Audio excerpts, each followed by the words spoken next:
Jasmine here with Jeff Ament. Yes, how are you, my friend? I'm doing well. Awesome. Run DMC.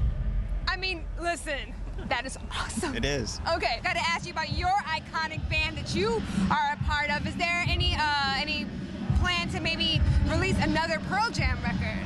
Yeah, we're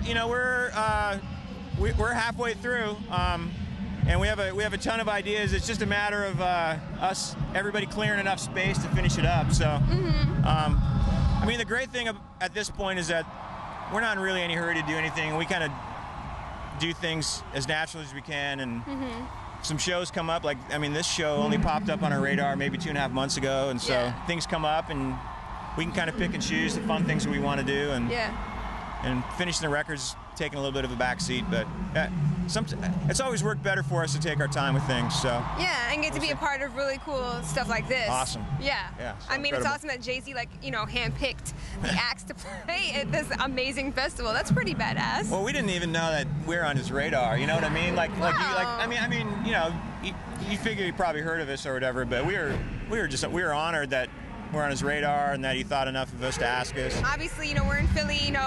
President Obama had, he sort of made a cameo during Jay's set last night.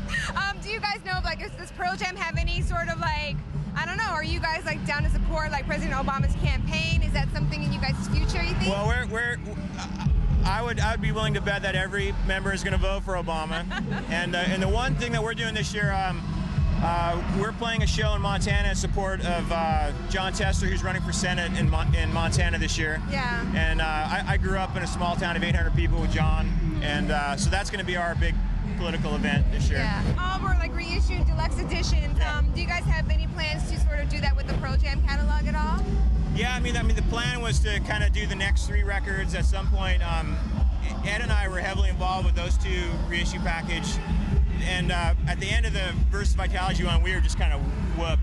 Yeah. And it was starting to feel a little bit like we were starting to become a nostalgia band, and we really don't want to rely on that thing. We want to kind of keep focus forward, and kind of right in the middle of that, that's when we went in to record we recorded 7 or 8 songs last year, and so we're going to move forward for a little while, and maybe in a few years we'll work on those other records.